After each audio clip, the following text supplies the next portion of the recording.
Most people think they understand good and evil. They think the worst thing a person can do is kill someone. And I get it. On a surface, that makes sense. But Dante Alighieri mapped the entire moral architecture of the universe in the 14th century. And what he revealed was something far more precise than our modern instincts. Today I want to walk you through that map. From the very top, from God itself, all the way down to the lowest depths of existence. By the time we're done, you're going to understand why a murderer is not the worst thing a human being can become. The entire system rests on one principle. At the top of everything is what philosophers call the monad, the singular, undivided source of all being. In Dante's universe, God is not a man on a throne. God is love itself, pure, generative, creative love. And every soul in this cosmos is simply measured by one thing. How close are you to that source? Or how far have you moved away from it? Heaven is proximity. Hell is distance. It's that clean. The Empyrean, beyond space and time, the highest realm, no stars, no movement, no dimensions. This is where God is experienced directly, not seen, not heard, but known. Dante describes it as a river of light so intense it transcends human perception. This is love at full saturation. The 9 spheres of paradise, each one a frequency of love. Paradise is not one place. It is 9 concentric spheres, each vibrating closer to the monad. Your resting place is not a sign. It is your natural level, determined by how aligned with love you became during your time on earth. Paradise, the lower spheres. Good intentions, imperfect execution, still heaven. The moon, souls who meant well but kept their vows imperfectly, sincere and complete. Mercury, those who did good works but for earthly recognition, mixed motives. Venus, the lovers, passion, now purified and properly ordered. Good intentions, imperfect execution, still heaven. Paradise, middle spheres. As the spheres rise, love becomes less personal and more universal. The sun, the great theologian, wisdom as an expression of love. Mars, holy warriors and martyrs, courage in service of the divine. Jupiter, the just rulers, justice is love applied to civilization. Paradise, upper spheres.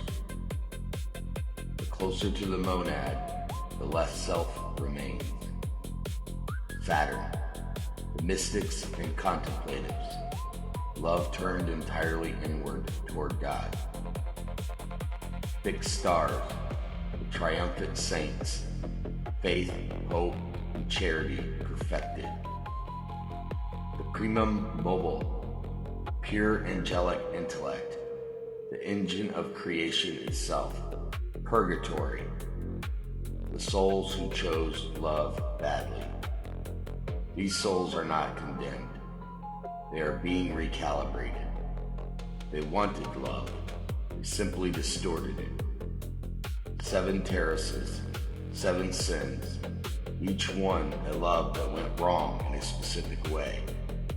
There is still fire here. Fire means warmth is still possible. The 7 distortions of love.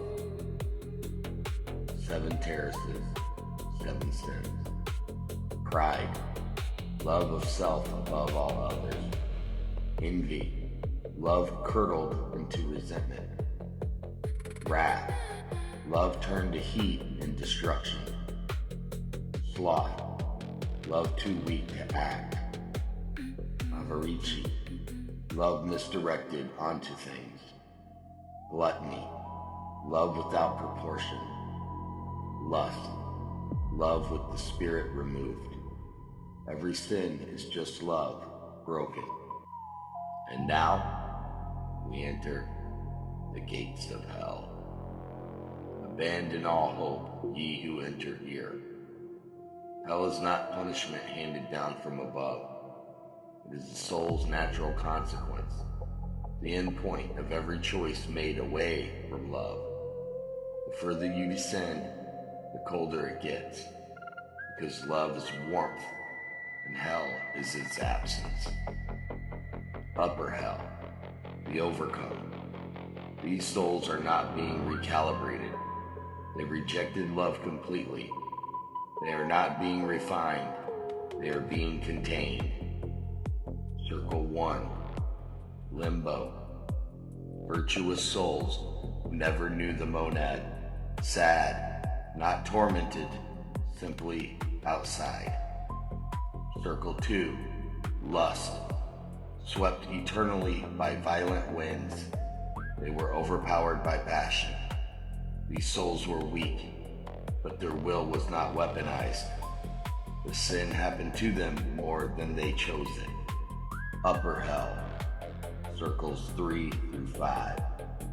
Appetite and anger. Circle 3, gluttony. Wallowing in filth and cold rain. The self reduced to pure appetite. Circle 4, greed. Rolling weights at each other for eternity. Love misdirected onto material things. Circle 5, wrath. Fighting in the river Styx. The sullen drowned beneath it. Still self-destructive. Still mostly turned inward. Circle 6, heresy. The turning point. The first intellectual sin.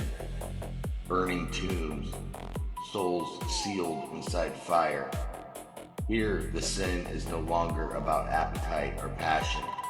Here, a soul has used its mind to deliberately reject divine truth. This is the line.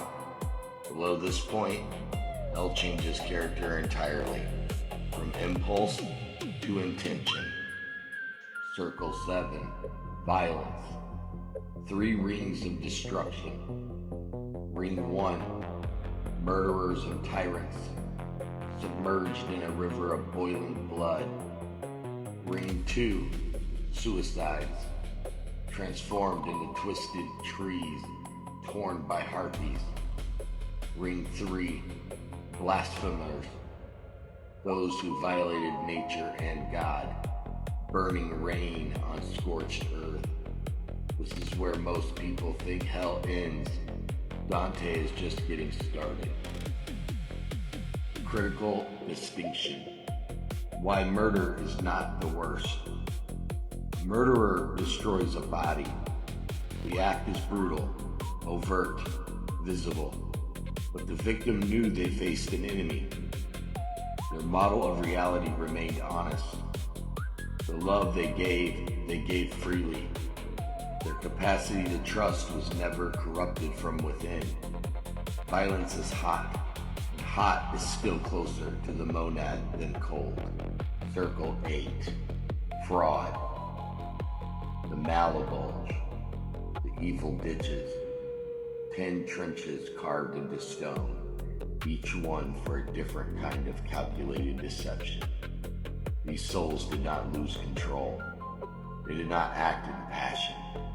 They used intellect as a weapon against other people's trust and reason.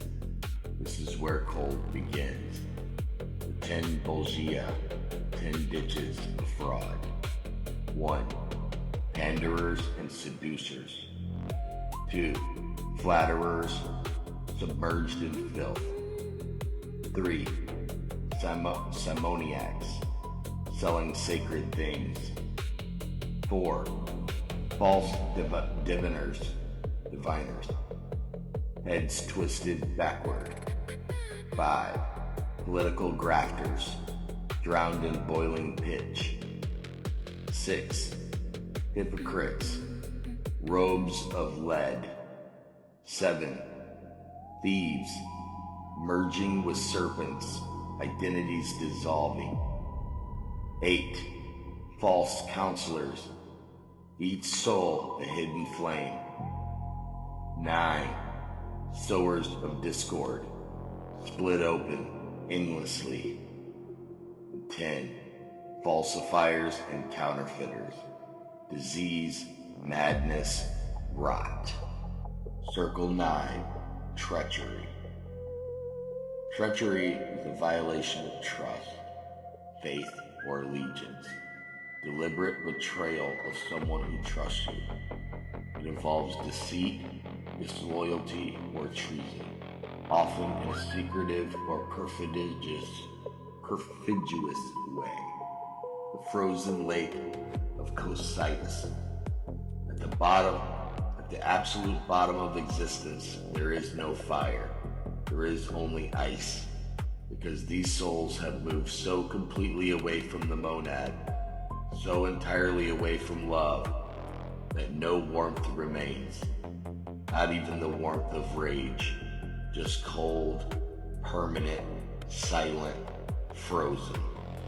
The 4 regions of treachery. Circle 9. Cana, betrayers of family, named for Cain, who killed his own brother. And Tenora, betrayers of country and party. Judeca, betrayers of lords and benefactors. Ptolemaea, betrayers of guests. So grave, Dante says the soul falls here the moment the act is committed, while a demon inhabits the still living body. This is at the very bottom. Yet we live in a society where treachery and betrayal of trust happens so often, it's almost normalized. I sincerely hope this gives you pause next time you consider stabbing someone in the back. Lucifer, at the absolute center, frozen to the waist in the ice he generates himself, is Satan. 3 mouths, endlessly chewing. Judas, who betrayed God. Brutus and Cassius, who betrayed Caesar. He does not rage. He does not speak. He produces nothing. He is the complete absence of the monad, the end point of a soul that rejected love so fully it became a mechanism. The whole truth. Most people rank evil by body count. Dante ranked it by distance from love. A murderer is violent, but violence is hot. Hot is passionate. Passion is still alive. A betrayer is cold. And cold is the furthest thing in existence from the monad.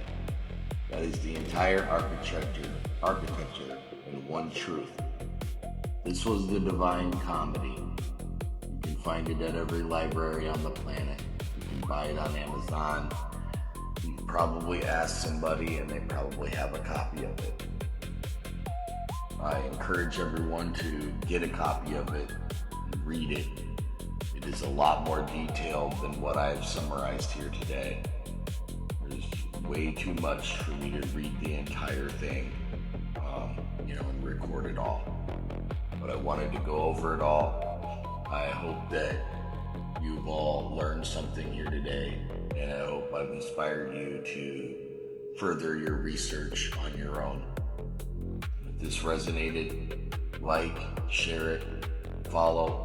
There's more to come. There's a lot more to come.